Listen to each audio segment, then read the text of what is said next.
Hello guys, GS faculty Avdhesh Kumar. पिछली class में हम लोग चर्चा करते हुए भारत शासन अधिनियम 1935 तक पहुंच गए थे और आज भारत शासन अधिनियम 1935 पर डिटेल डिस्कशन करना है, जो आपके सामने लिखा हुआ है।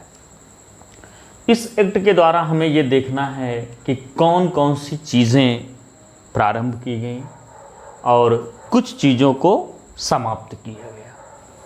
तो ध्यान दीजिए, सबसे पहला पॉइंट, प्रांतों में द्वैध शासन प्रणाली का अंत कर दिया गया।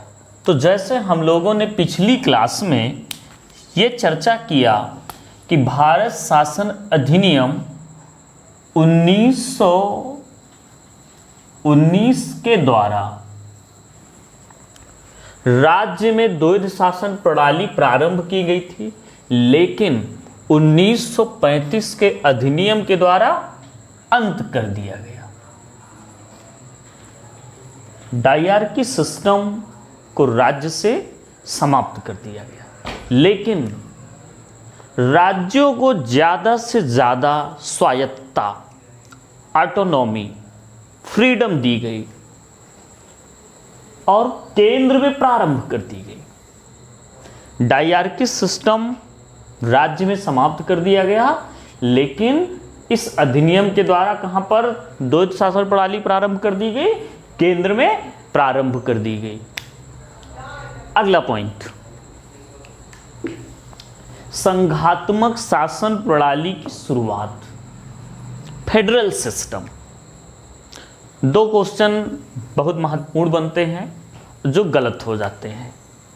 अगर पूछा जाए संसदात्मक शासन प्रणाली की शुरुआत कब हुई, तो भारत शासन अधिनियम 1919 या इसी को मॉन्टेग्यू चेम्सफोर्ड सुधार अधिनियम कहते हैं।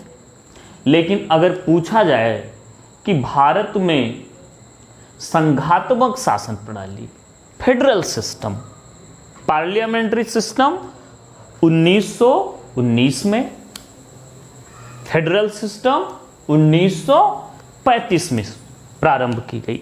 अब ये फेडरल सिस्टम क्या है? What is the federal system? Present time में हमारे यहाँ आज भी संघात्मक शासन प्रणाली है। तो संघात्मक शासन प्रणाली का मतलब ये होता है पूरे देश के लिए एक सेंट्रल गवर्नमेंट और राज्य के लिए स्टेट गवर्नमेंट। इस व्यवस्था को कहते हैं संघात्मक शासन प्रणाली, फेडरल सिस्टम। अगला है मताधिकार का विस्तार। वोट डालने के अधिकार की शुरुआत भारत परिषद अधिनियम 1892 में की गई। 1909 में मुस्लिमों के लिए पृथक निर्वाचन प्रणाली शुरू की गई। 1919 में सिखों, ईसाइयों, एंग्लो इंडियन के लिए सेपरेट इलेक्शन सिस्टम शुरू किया गया।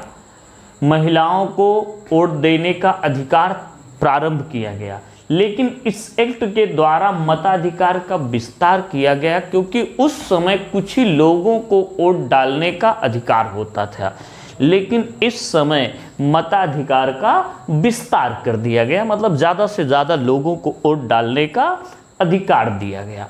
अब अगला पॉइंट, प्रांतों में दो सदनात्मक शासन प्रणाली की शुरुआत हुई। जिस प्रकार भारत शासन अधिनियम 1909 में हम लोगों ने देखा कि केंद्र में दो सदनात्मक शासन प्रणाली की शुरुआत हुई, उसी प्रकार राज्य में दो सदनात्मक शासन प्रणाली की शुरुआत हुई। बिकॉमरल लेजिस्लेटिव सिस्टम। अब इसको समझ लीजिए, दो सदनात्मक शासन प्रणाली क्या है। जैसे वर्तमान में अगर हम बात करें यूपी, तो यूपी का जो विधान मंडल है उसमें दो सदन हैं, विधान सभा लेजिस्लेटिव असेंबली, दूसरा है विधान परिषद लेजिस्लेटिव काउंसिल। तो जो विधानसभा का सदस्य होता है उससे कहते हैं MLA, member of legislative assembly. जो विधान परिषद का सदस्य होता है उससे कहते हैं MLC, member of legislative council. तो ये आपको बात क्लियर हो गई कि दो सदनात्मक शासन प्रणाली क्या है। जब केंद्र में भी पार्लियामेंट्री सिस्टम, केंद्र में भी सदन है और राज्यों में भी सदन है, जब दो चीजें हो जाएंगी तो शक्तियों का क्या करना पड़ेगा, विभाजन करना पड़ेगा, डिवाइडेशन ऑफ पावर, शक्तियों का विभाजन। अब विभाजन को आप स्पष्ट रूप से देखिए।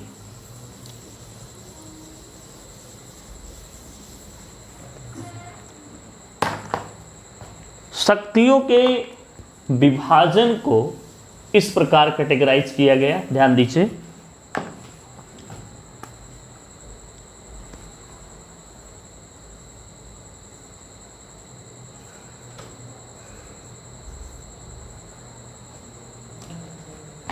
संघ सूची,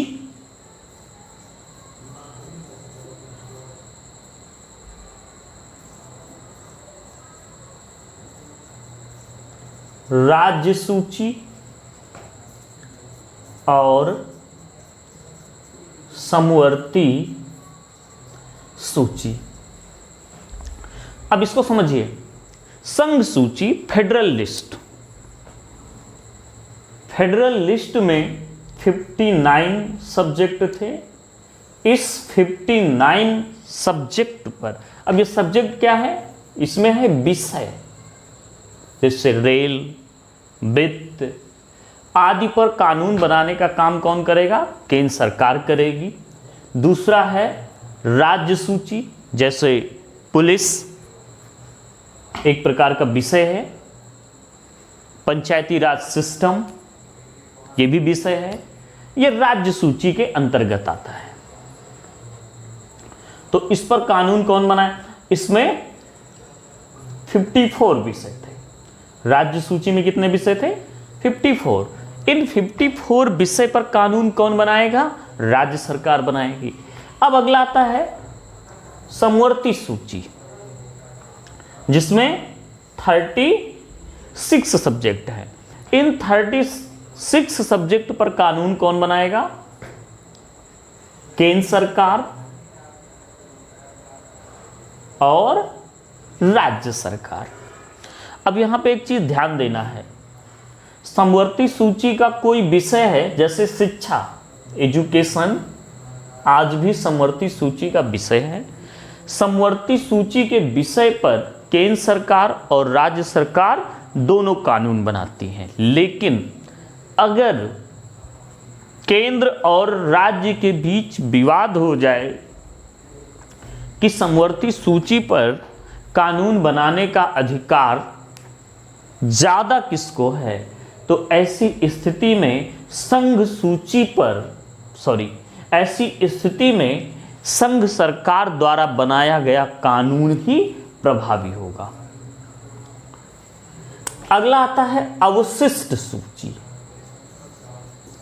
अवशिष्ट सूची इसका मतलब है कि बचा हुआ, क्योंकि जिस समय ये भारत शासन अधिनियम 1935 बन के आया, उस समय बहुत से सब्जेक्ट ऐसे थे, विषय ऐसे थे कि जिन पर कानून बनाने की कोई ज़रूरत नहीं थी। लेकिन समय के साथ अगर कानून बनाने की ज़रूरत पड़ती है तो उन पर कानून कौन बनाएगा, ऐसे विषय समवर्ती सूची में शामिल कर दिए जाते हैं। इसका एक एग्जाम्पल देखिए, जैसे जब संविधान बनाया गया तो उस समय साइबर क्राइम पर कोई कानून नहीं बनाया गया। क्यों नहीं बनाया गया? क्योंकि उस समय साइबर ही नहीं था तो क्राइम कहां से होगा। लेकिन आज के टाइम पर साइबर क्राइम पर कानून बनाने की सख्त ज़रूरत है। तो ऐसी स्थिति में आपने देखा कि केंद्र सरकार ने उस पर कानून बनाया। तो आज की जो हमारी समवर्ती सूची है, जो प्रेजेंट का कॉन्स्टिट्यूशन है, उस पर कानून बनाने का जो अधिकार है वो केंद्र सरकार को है। लेकिन भारत शासन अधिनियम 1935 में ये अधिकार वायसराय को दिया गया था। ये अधिकार किसको दिया गया था? वायसराय को। समवर्ती सूची पर कौन कानून बना सकता था? वायसराय कानून बना सकता था। अगला पॉइंट है संघीय न्यायालय की स्थापना। अब आप देखिए, शक्तियों का विभाजन हो गया, राज्य व्यवस्थित हुए, राज्यों में विधान मंडल स्थापित किए गए। तो इन सारी चीज़ों को ध्यान में रखते हुए एक काम और किया गया कि एक संघीय न्यायालय की स्थापना की गई। अब यहीं पे एक चीज ध्यान दीजिए, भारत में हाई कोर्ट स्थापित करने का प्रावधान भारत परिषद अधिनियम 1861 में किया गया था और 1862 में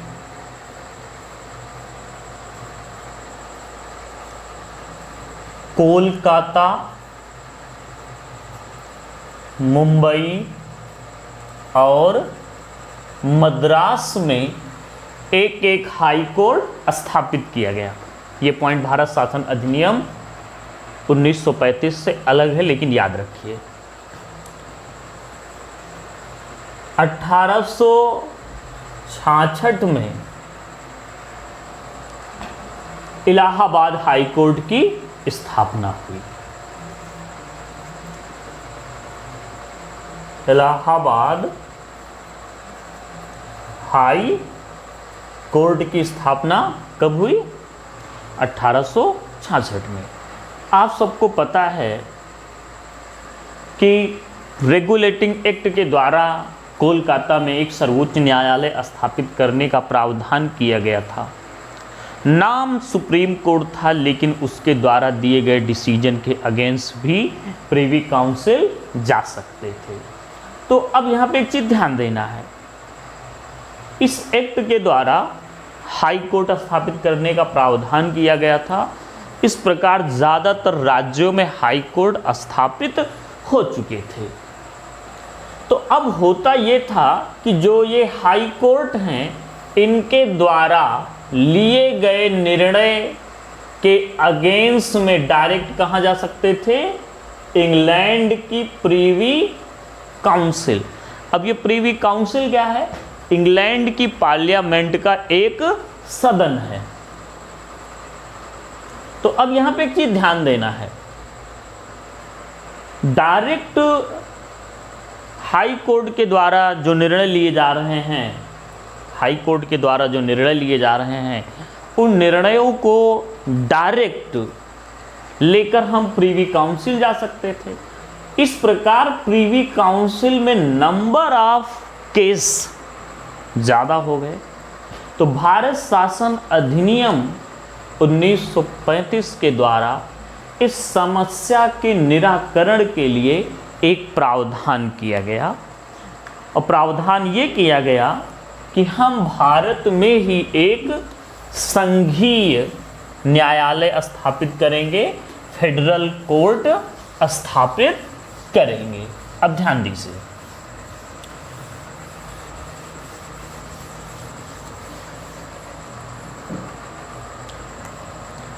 भारत शासन अधिनियम 1935 में ये प्रावधान किया गया और 1 अक्टूबर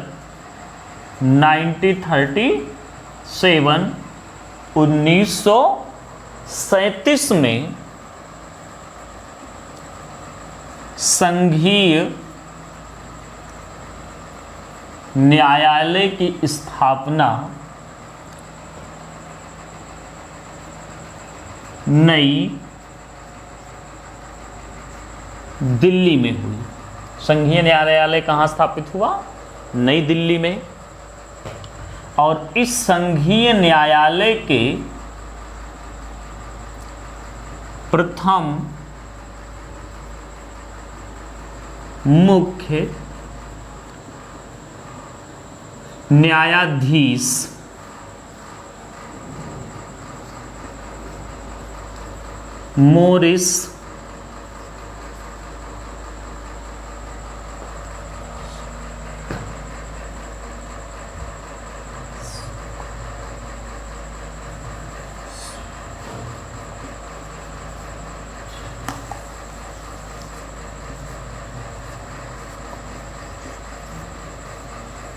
मोरिस गोयर,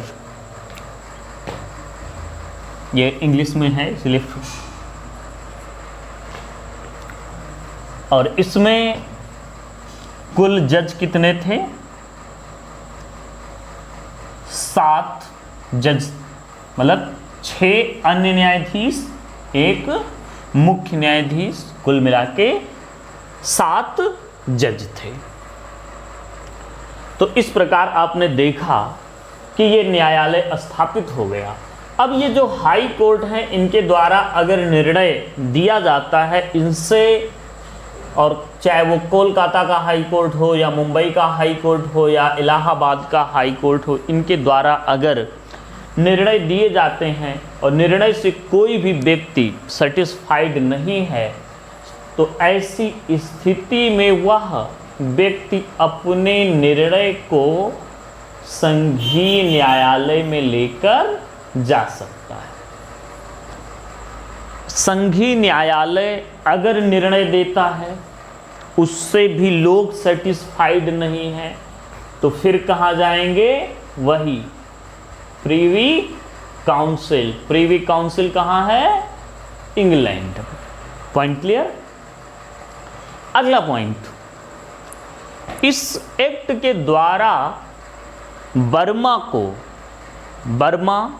वर्तमान में म्यांमार को भारत से अलग कर दिया गया। अब यहाँ पे एक चीज़ ध्यान दीजिए, बर्मा की स्थिति पाकिस्तान जैसी नहीं है।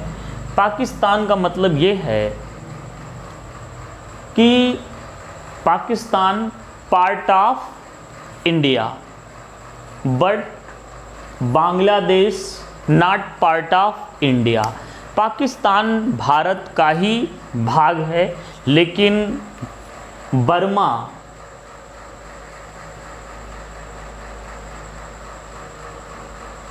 अर्थात म्यांमार भारत का भाग नहीं था। तब क्या था? तब क्या था जो अलग हो रहा था? क्योंकि अंग्रेज़ों ने भारत को भी अपने अधीन कर लिया था और बर्मा को भी अपने अधीन कर लिया था। तो जो वायसराय होता था, एक ही वायसराय होता था जो भारत को भी देखता था और बर्मा को भी डील करता था।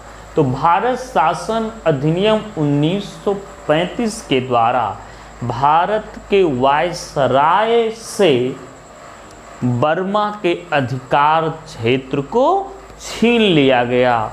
बर्मा के लिए अलग से वायसराय का प्रावधान कर दिया गया। ये है बर्मा को भारत से अलग कर दिया गया, इसका मतलब। अब अगला पॉइंट, इस एक्ट के द्वारा ही RBI, reserve bank of India की स्थापना करने का प्रावधान किया गया। क्या किया गया? एक रिजर्व बैंक ऑफ इंडिया। तो जो रिजर्व बैंक ऑफ इंडिया है, इसकी स्थापना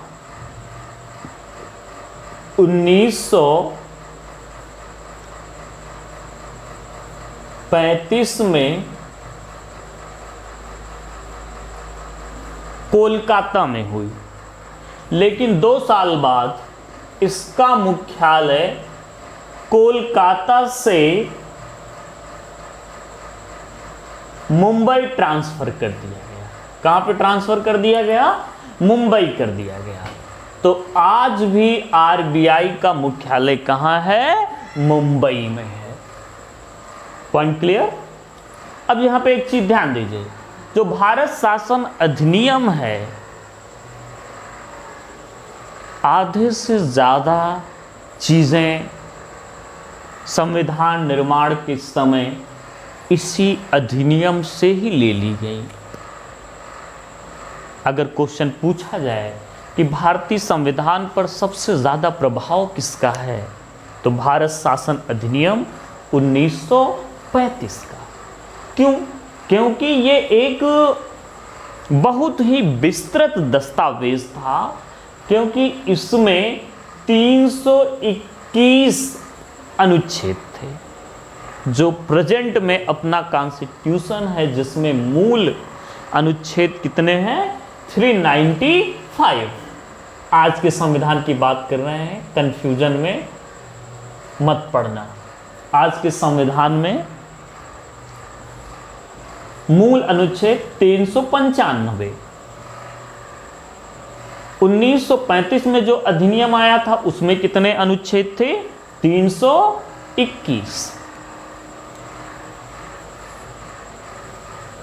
भाग कितने थे? 14 भाग थे। अनुसूचियां, शेड्यूल कितनी थी? 10। पॉइंट क्लियर हो गया? ये चीजें नोट कर लीजिए।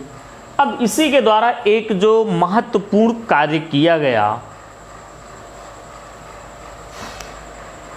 चुनाव, मतलब मताधिकार का विस्तार कर दिया गया।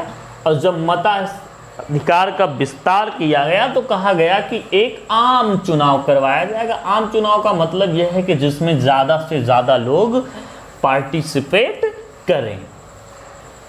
तो 1935 अधिनियम के द्वारा जो चुनाव हुआ 1937 में हुआ। कब हुआ? 1937 में।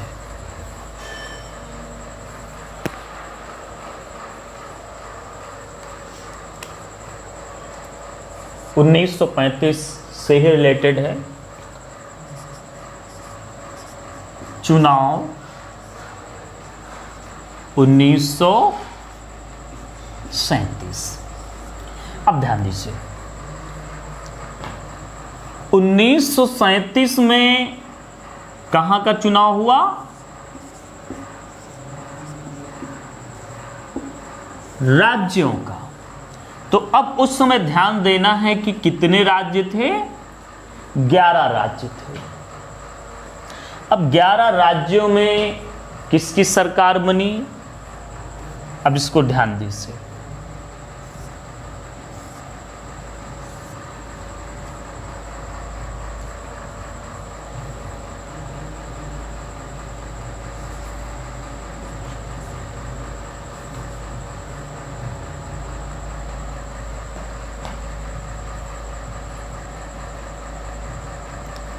छह राज्यों में कांग्रेस को पूर्ण बहुमत मिला, लेकिन 2 राज्यों में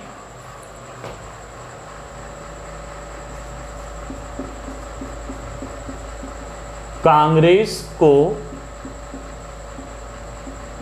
पूर्ण बहुमत।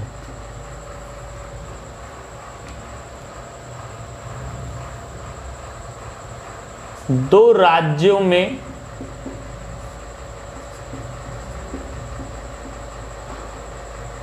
गठबंधन की सरकार। अब ये 2 राज्य कौन कौन से हैं?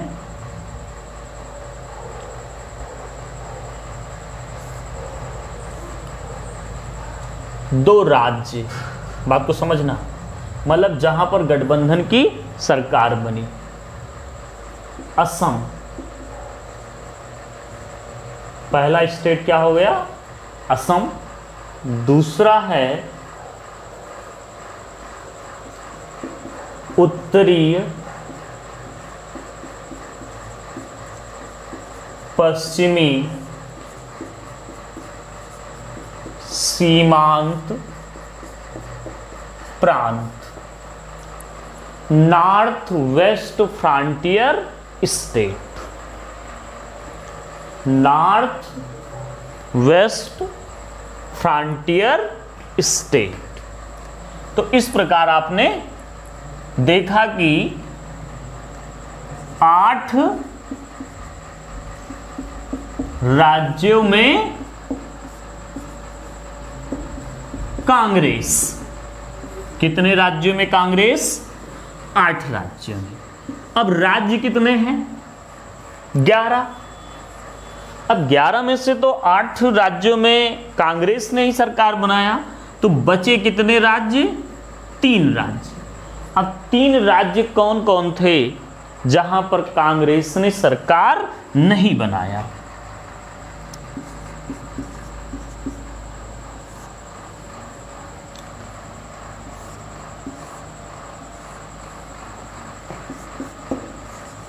पंजाब, बंगाल और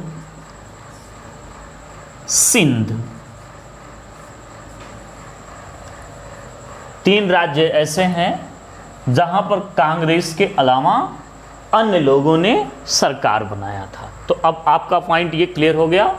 1935 के अधिनियम के द्वारा 1937 में चुनाव हुआ, कितने राज्यों के लिए, 11 राज्यों के लिए। 11 राज्यों में से 6 राज्यों में कांग्रेस को पूर्ण बहुमत मिली, पूर्ण बहुमत से सरकार बनी, और 2 राज्यों में गठबंधन से सरकार बनी। अब ये 2 राज्य कौन कौन से थे, असम और उत्तरी पश्चिमी सीमांत प्रांत। इस प्रकार आपने देखा 8 राज्यों में किसने सरकार बना लिया, कांग्रेस ने, और 3 राज्यों में अन्य लोगों ने सरकार बनाई। अब ये 3 राज्य कौन कौन से हैं, पंजाब, बंगाल और सिंध। अब यहां पे एक चीज ध्यान दीजिए, अब ये सरकारें चलना प्रारंभ कर दिया, मतलब राज्यों में मुख्यमंत्री बने, शासन सत्ता का विधिवत संचालन होने लगा। लेकिन आपको पता है कि ये घटनाएं, ये डिस्कशन 1937 का ही है, और समय बढ़ता गया और पहुंचते हैं 1939।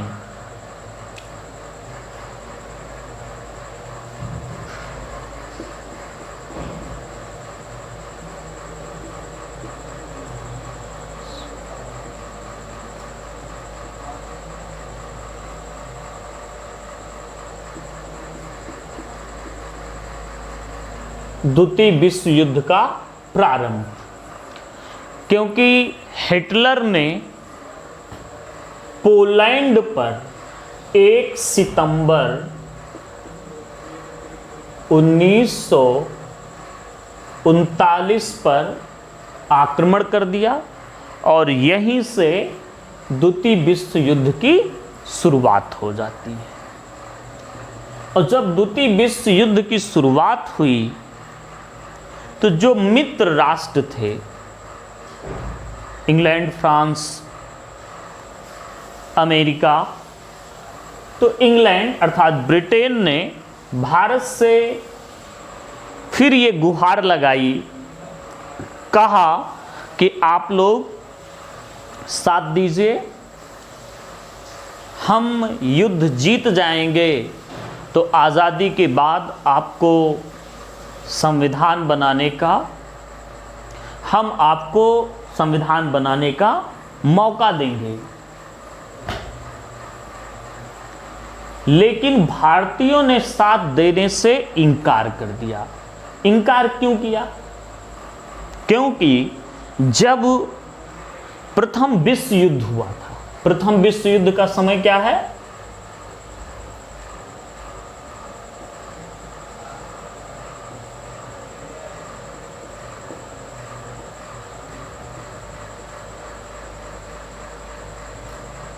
उन्नीस सौ 14 से लेके 1918 तक। ये अभी 1945 तक युद्ध चलेगा, इस पे चर्चा भी हम आगे करेंगे। तो जब प्रथम विश्व युद्ध हो रहा था, मतलब कह सकते हो कि जब प्रारंभ हुआ, तो उस समय महात्मा गांधी दक्षिण अफ्रीका में थे। जब अंग्रेज़ों ने भारतीयों से ये कहा कि आप लोग साथ दीजिए, हम आपको आज़ादी देंगे, ऑटोनॉमस देंगे, मतलब ज़्यादा से ज़्यादा आपको स्वायत्तता देंगे, तभी गांधी जी एसएस अरेबिया नामक जहाज से गांधी जी भारत वापस आ गए। गांधी जी दक्षिण अफ्रीका से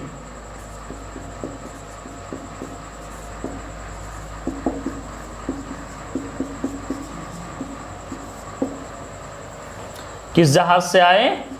एस अरेबिया।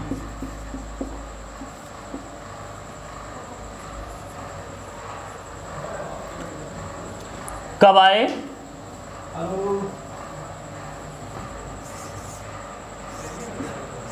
9 जनवरी 1915 को। इसीलिए जब भी प्रवासी भारतीय दिवस मनाया जाता है, उसमें 9 जनवरी इंक्लूड होता है। लेकिन पिछली बार सन 2019 में कुंभ के वजह से प्रवासी भारतीय दिवस का आयोजन 9 जनवरी के बाद किया गया था। तो गांधी जी दक्षिण अफ्रीका से भारत कब आए? 9 जनवरी 1915 को आए। और जब भारत आ गए तो भारतीयों को ज़्यादा से ज़्यादा सेना में शामिल होने के लिए मोटिवेट किया। इसीलिए गांधी जी को सेना में शामिल करने वाला एजेंट कहा गया। गांधी जी के इस कार्य से अंग्रेज खुश हुए, उन्हें कैसरे हिंद की उपाधि से सम्मानित किया।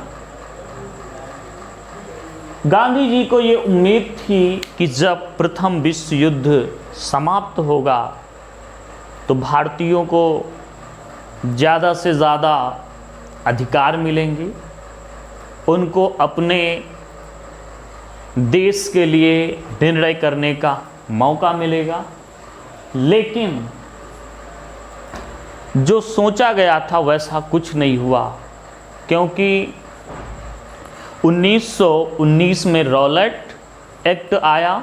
रॉलेट एक्ट के विरोध में जलियांवाला बाग हत्या कांड हुआ, और जलियांवाला बाग हत्या कांड से दुखी होकर गांधी जी ने 1920 में असहयोग आंदोलन शुरू किया। जहां पर गांधी जी प्रारंभ में सहयोग करते थे, वहीं 1920 में असहयोग प्रारंभ कर देते हैं, और 1930 में सविनय अवज्ञा आंदोलन। बात को समझिए, 20 में गांधी जी ने क्या किया? सहयोग करना बंद कर दिया। 30 में बात ना मानने से इनकार करने के लिए आंदोलन किया, सविनय अवज्ञा आंदोलन, विनय पूर्वक बात को मानना।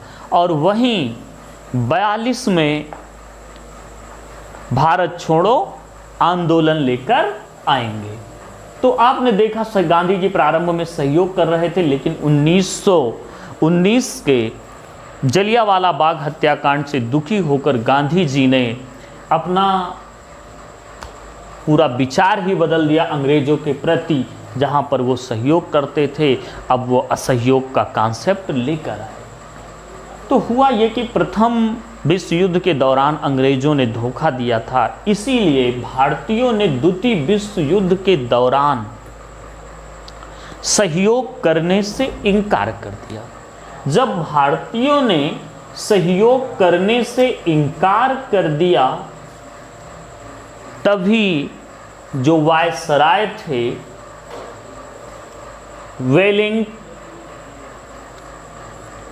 वायसराय लॉर्ड लिथगो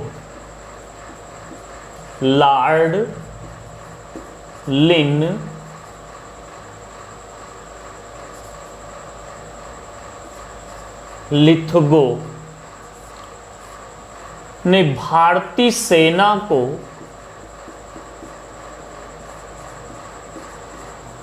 जबरदस्ती 3 सितंबर 1939 को सेकेंड वर्ल्ड वार में शामिल होने के लिए भेज दिया। राज्यों के जो मुख्यमंत्री थे ये भी विरोध करते रहे कि जो है कि प्रथम विश्व युद्ध में आपने धोखा दिया था और हम द्वितीय विश्व युद्ध में अपनी सेनाएं नहीं भेजेंगे। राज्यों के मुख्यमंत्री चिल्लाते रहे, लेकिन वायसराय इन मुख्यमंत्रियों की किसी भी बात पर ध्यान नहीं दिया। इस वजह से जो राज्यों के मुख्यमंत्री थे, जहां पर कांग्रेस की सरकार थी, वो बहुत दुखी हुए। और वो इतना दुखी हुए कि 22 अक्टूबर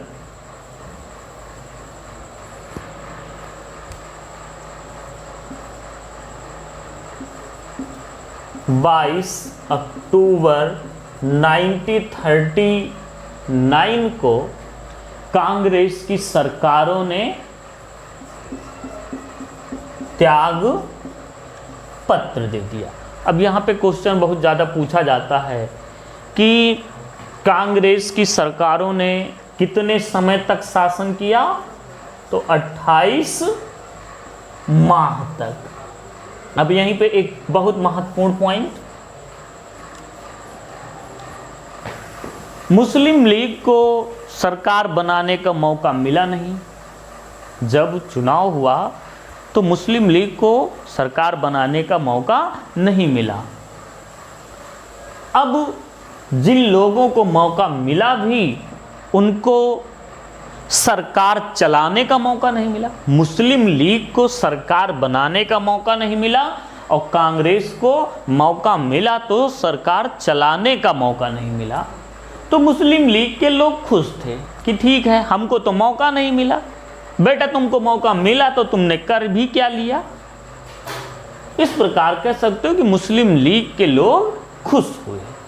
तो 22 दिसंबर 1939 को मुस्लिम लीग ने मुक्ति दिवस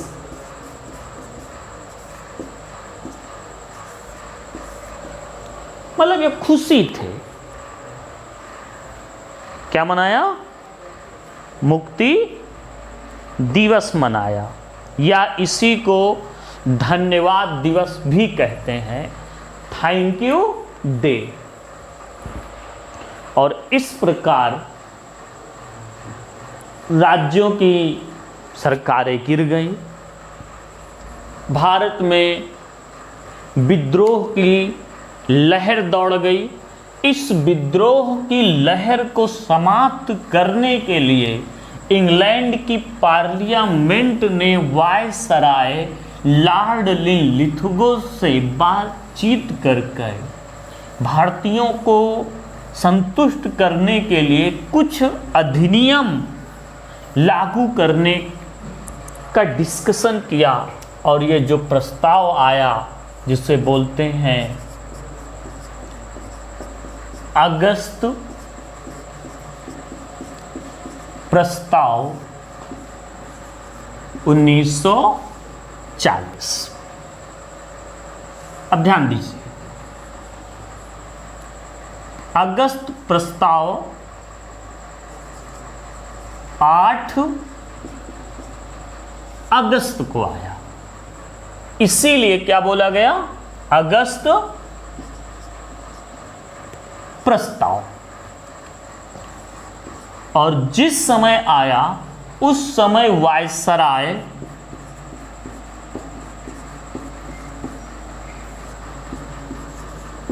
लॉर्ड लिन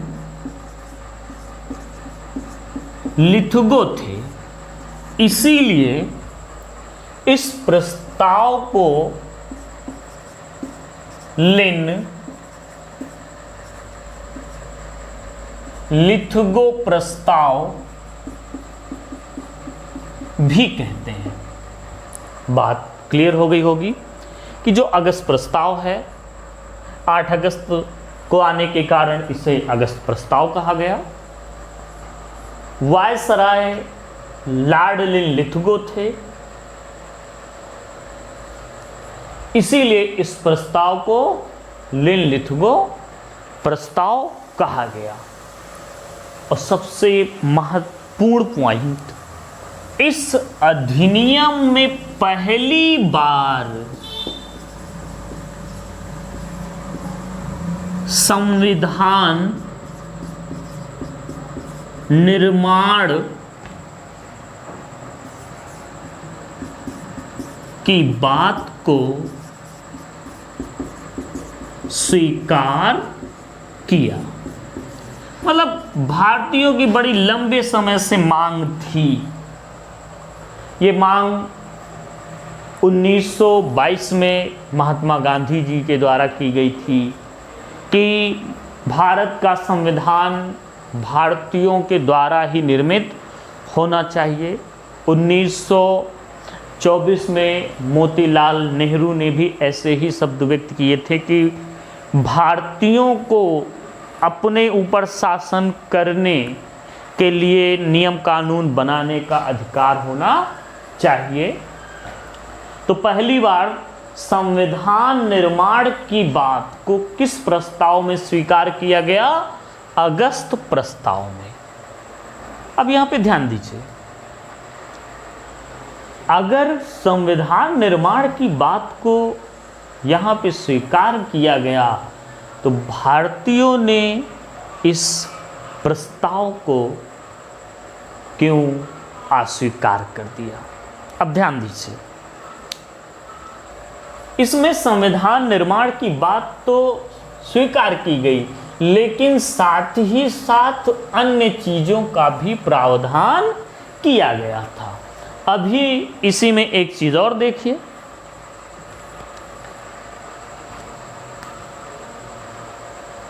इसी प्रस्ताव में अर्ध राज्य डोमिनियन स्टेट की बात कही गई थी। और अर्ध राज्य का मतलब होता है मिलजुल कर शासन करना। अब ध्यान दीजिए, 1928 में जो नेहरू रिपोर्ट थी, नेहरू रिपोर्ट, उसमें भारतीयों ने अर्ध राज्य की मांग किया था, डोमिनियन स्टेट की मांग किया था। लेकिन कुछ ही समय बाद ये जो नेहरू रिपोर्ट है रिलेटेड फ्रॉम मोतीलाल नेहरू, लेकिन 1929 को भारतीय राष्ट्रीय कांग्रेस का लाहौर में रावी नदी के किनारे अधिवेशन हुआ और इस अधिवेशन की अध्यक्षता पंडित जवाहरलाल नेहरू ने किया। और इस बैठक में पूर्ण स्वराज की मांग की गई। ये क्वेश्चन बहुत ज़्यादा पूछा जाता है। देखिए, जो भी हम चर्चा कर रहे हैं वो सभी प्रकार के एग्ज़ाम के लिए परफेक्ट है। यहाँ तक कि अगर हम बड़े कंपटीशन की बात करें, नेट, जेआरएफ, पीसीएस, आईएएस, तो ये मान के चलिए मेरे द्वारा जो क्लास पढ़ाई जा रही है, यूपीएससी का लगभग 75% सिलेबस कवर हो रहा है। इस बात को विश्वास रखिए।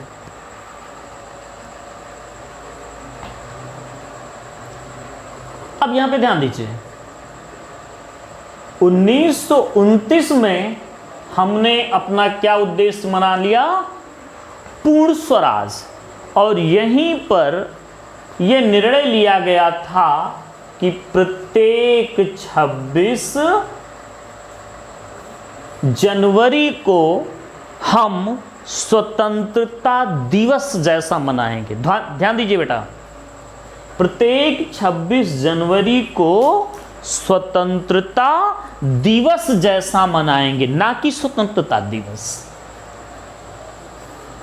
और इस प्रकार प्रत्येक 26 जनवरी को स्वतंत्रता दिवस जैसा मनाते थे। तो पहली बार कब मनाया? 26 जनवरी 1930 को मनाया। अब इस पॉइंट को क्लियर करिए। देखिए, भारतीय राष्ट्रीय कांग्रेस के जो भी अधिवेशन होते थे वो दिसंबर माह में होते थे।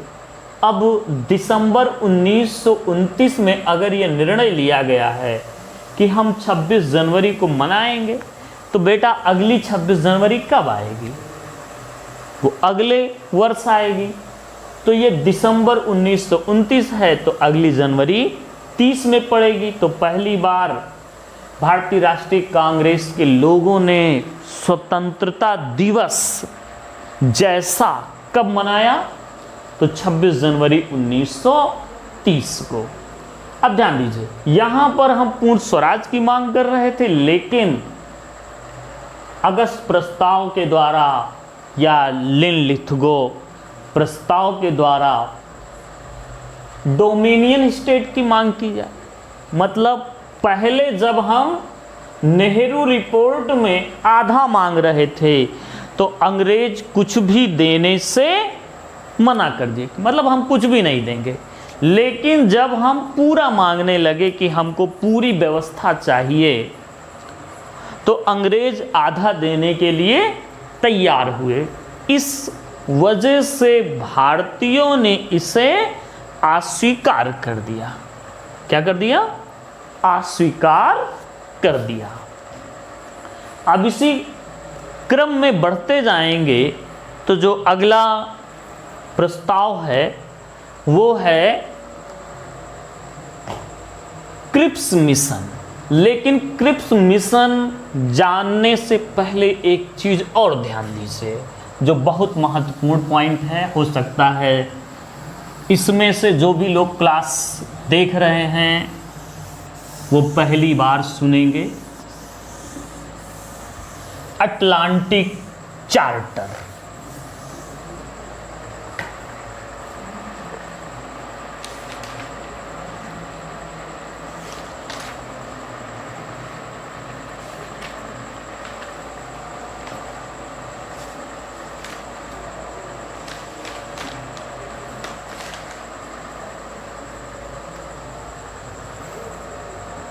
Atlantic charter.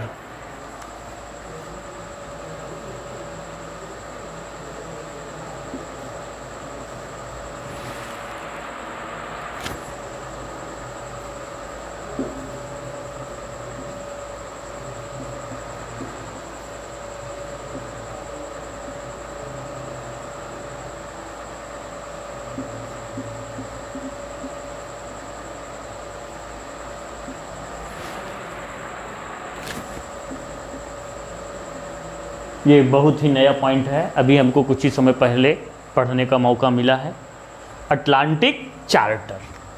ये अटलांटिक चार्टर क्या है? इंग्लैंड के प्रधानमंत्री विंस्टन चर्चिल और संयुक्त राज्य अमेरिका के राष्ट्रपति रूजवेल्ट ने मिलकर एक चार्टर तैयार किया और उसमें ये कहा कि अब प्रत्येक देश को अपने भाग्य का निर्णय करने का मौका दिया जाएगा। क्या किया जाएगा? प्रत्येक देश को अपने भाग्य मतलब उस देश को अब स्वतंत्रताएं दे दी जाएंगी। लेकिन कुछ ही समय बाद विंस्टन चर्चिल बदल गए और कहा कि इस चार्टर एक्ट का प्रावधान भारत में लागू नहीं होगा। इस वजह से संयुक्त राज्य अमेरिका के राष्ट्रपति रूजवेल्ट, चीन के राष्ट्रपति, अन्य देशों के राष्ट्रपतियों ने या प्रधानमंत्रियों ने विंस्टन चर्चिल पर दबाव बनाया कि जो अटलांटिक चार्टर है वो सबके ऊपर लागू हो रहा है कि सभी देश को, सभी कंट्रियों को अपने भाग्य के निर्णय करने का मौका दिया जाएगा। तो भारत को ऐसा मौका क्यों नहीं दिया जा रहा है?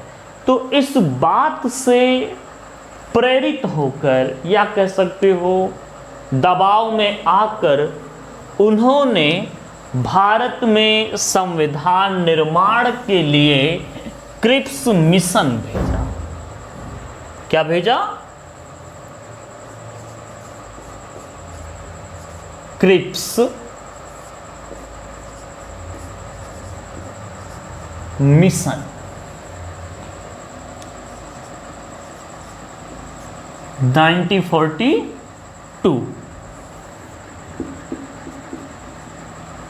क्रिप्स मिशन पे डिटेल डिस्कशन अगली क्लास में किया जाएगा।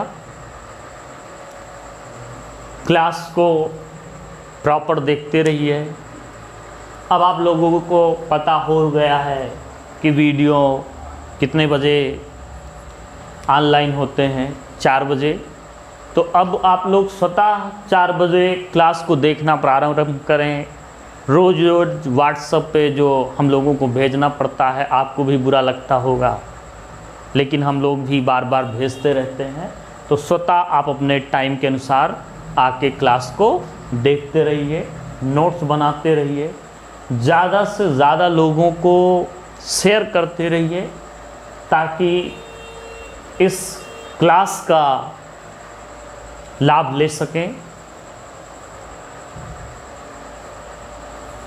और ये क्लास किसके किसके लिए महत्वपूर्ण है, जो हम वीडियो बना रहे हैं ये किसके किसके लिए उपयोगी है?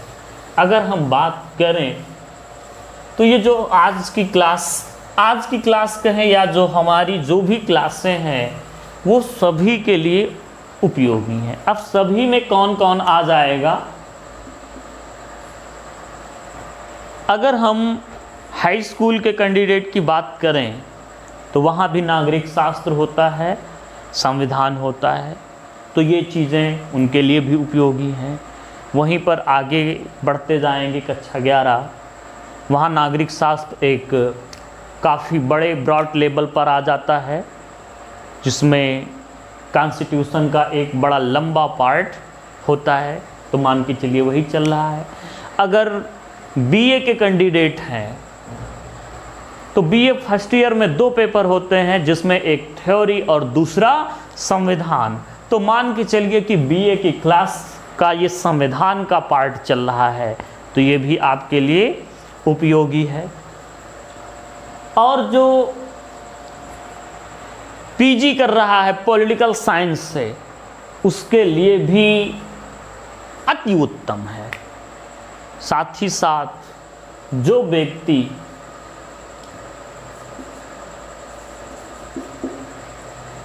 पॉलिटिकल